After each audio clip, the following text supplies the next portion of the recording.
Assalamualaikum warahmatullahi wabarakatuh. Bismillahirrahmanirrahim. Hamdan wa syukran ala ni'amillah. Salatu wassalamu ala rasulillah. Hadirin yang dimuliakan Allah subhanahu wa ta'ala, kita bertemu lagi dalam pengajian syair Roma Irama, tafsir Romaiyah.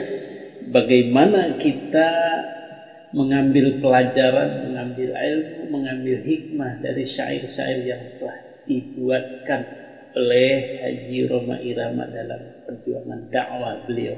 Satu syair yang cukup mengena bagi kita, yaitu tentang pendidikan, tentang masa depan, tentang mimpi-mimpi, tentang bekal kita.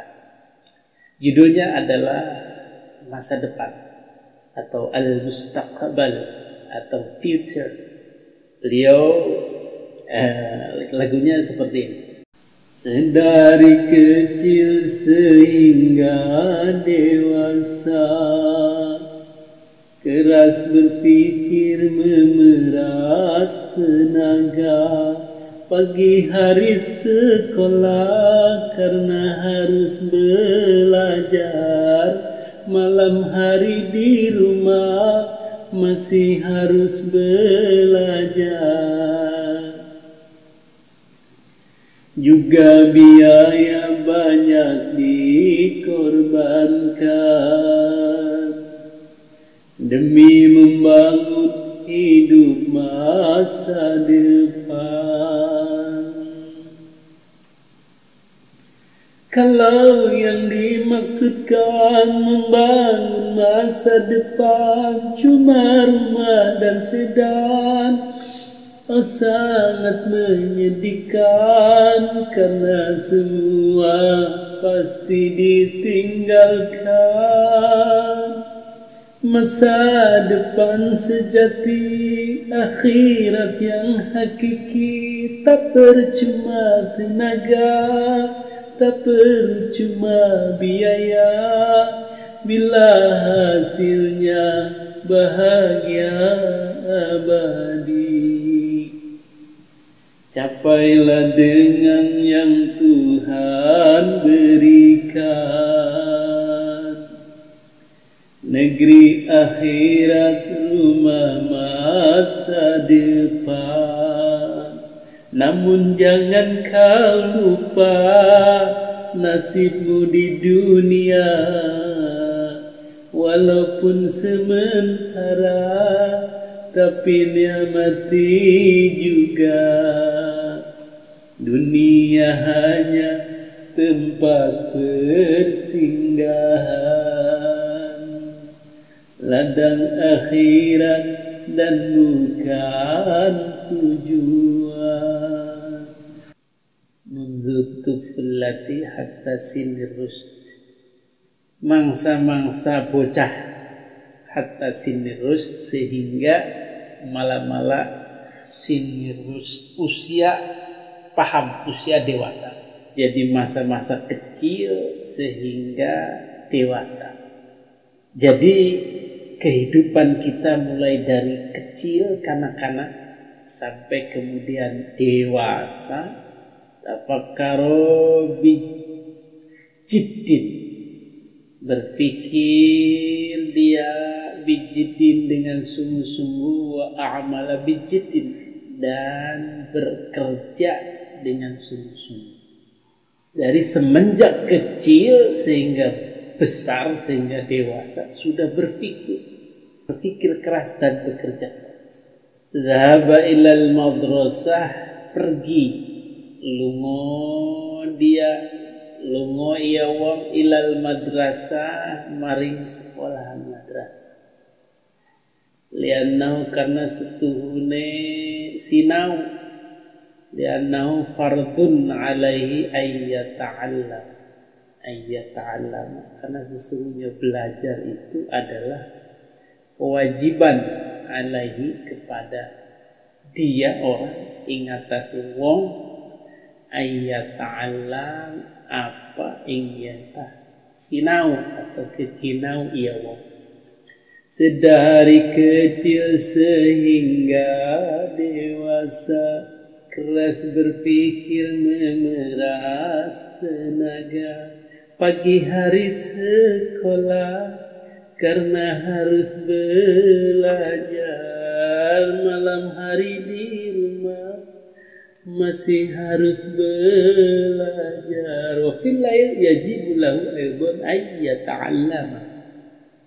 Lan ing dalam bengi yajibu lahu wajib lahu maring si wong aidan hale maning ay yata'allama apa ing yata sinau ya wong. Jadi di malam hari pun dia masih harus belajar karena dia wajib belajar. Jadi inilah gambaran syair-syair tentang seorang anak manusia yang rajin belajar dari kecil sehingga dewasa. Tiap hari belajar, tiap hari pergi ke sekolah, bekerja keras, berpikir keras bagaimana sukses dalam pelajaran. Lugul ilma minal mahdi ilal lahdi.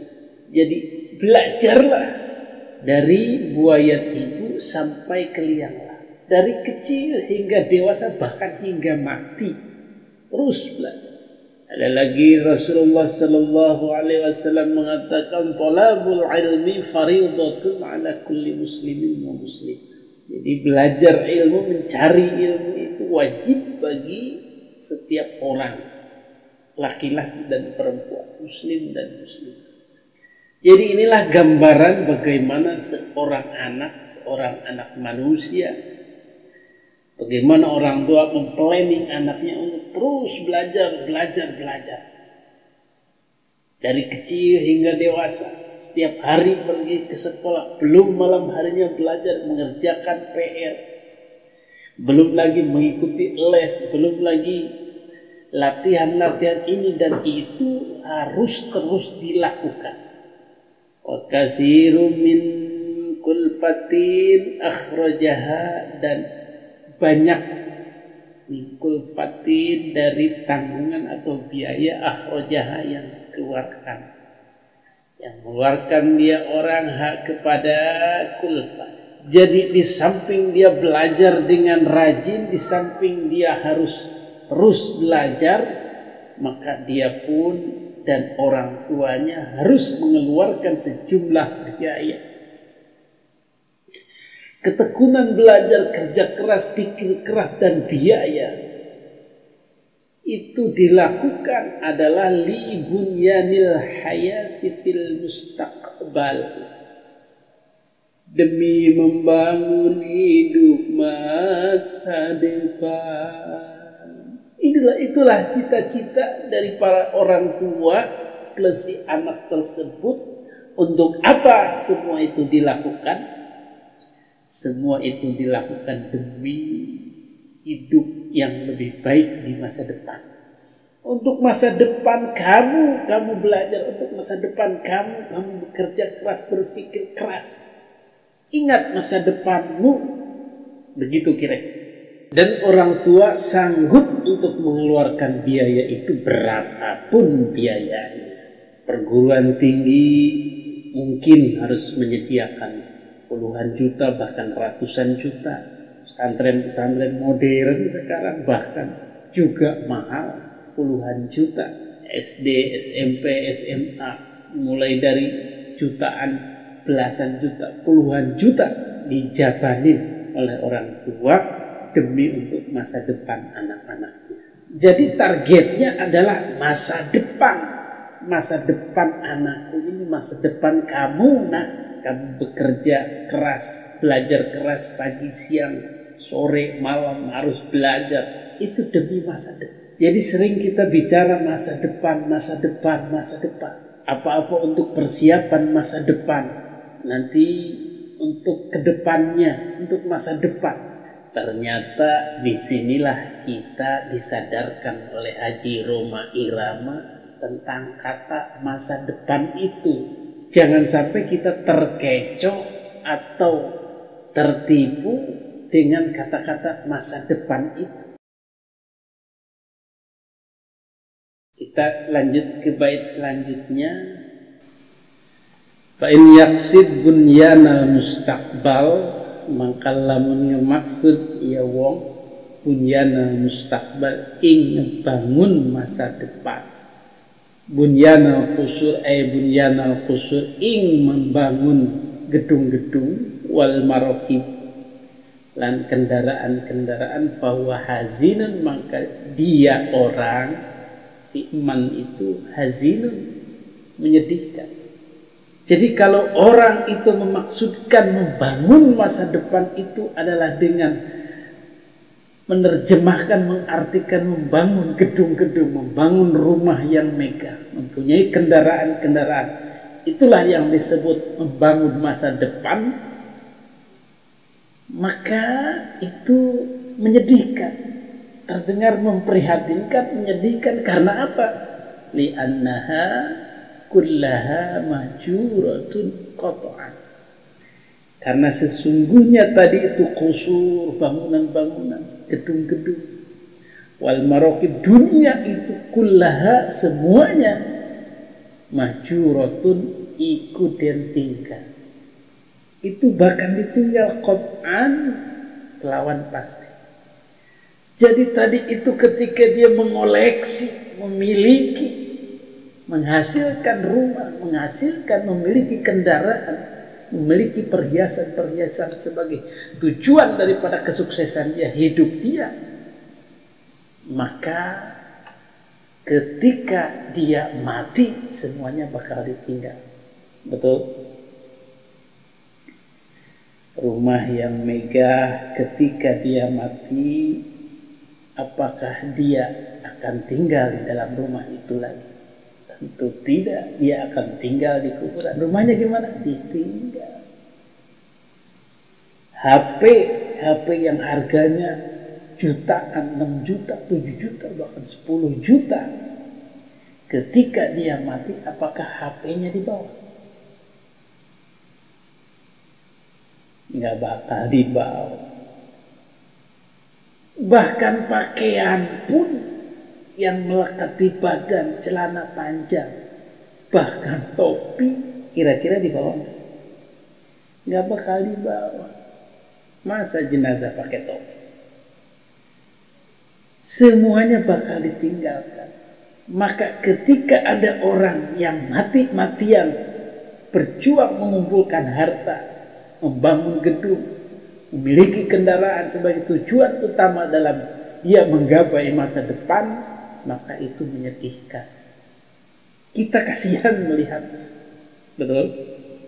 Karena semua itu ditinggalkan. Semua orang yang mati akan meninggalkan hartanya.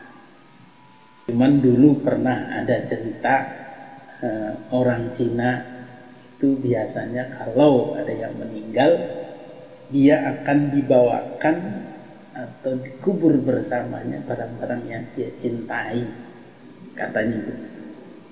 Kalau sewaktu hidupnya dia sangat cinta dengan cincin emas, maka cincin emasnya akan dibawa dikuburkan bersama. Kalau dia suka dengan kendaraannya, motornya, maka motornya akan dikubur bersama. Kalau dia suka dengan HP, mungkin HP-nya akan dikubur bersama. Itu ceritanya. Makanya dulu juga ada cerita orang-orang di kampung saya mendengar ada semacam spesialis pembongkar kuburan Cina. Katanya dengan harapan menggali kuburan itu, membongkarnya bisa menemukan benda-benda berharga. Wallahu alam, itu cerita. Itu efek sampingnya negatif. Tapi secara umum orang yang meninggal tidak akan membawa apa-apa kecuali dalam ajaran Islam amal. Kalau yang dimaksudkan membangun masa depan cuma rumah dan sedan, oh sangat menyedihkan. Kenapa? Karena semua pasti ditinggalkan. Oh iya, ternyata kita baru tersadar apa yang dimaksudkan oleh Kiai Haji Roma Irang. Jadi kalau kita bicara masa depan adalah pemikiran kita adalah duniawi. Bagaimana nanti nak kamu bisa bangun rumah? Bagaimana kamu nak nanti punya kendaraan bagus? Bagaimana kamu sukses, sejahtera di masa dewasa kamu nanti, masa depanmu itu. Dan kita akui bahwa memang sekarang ini pemikiran masa depan itu adalah mentok sampai di situ. Jadi yang dimaksud sukses, yang dimaksud masa depan itu adalah hal-hal dunia. Apa sukses itu? Ukurannya kebanyakan dunia. Sukses itu ketika rumahnya sudah megah, ketika kendaraannya sudah bagus, ketika ekonominya sudah mapan, itulah disebut sukses. Oh, anak kamu sudah sukses ya? Alhamdulillah anakku sudah sukses. Sekarang rumahnya sudah bagus, bahkan punya 2, kendaraannya pun alhamdulillah bagus. Allah kasih rezeki, sukses. Itu adalah ukuran masa depan yang baik dan kesuksesan. Ternyata kita disadarkan oleh Kiai Rohmadi Hirahu bahwa masa depan itu bukan itu. Kesuksesan itu bukan mentok di situ. Ternyata kesuksesan itu adalah faman zuhziha 'anil nar wa udkhilal jannah faqad faz.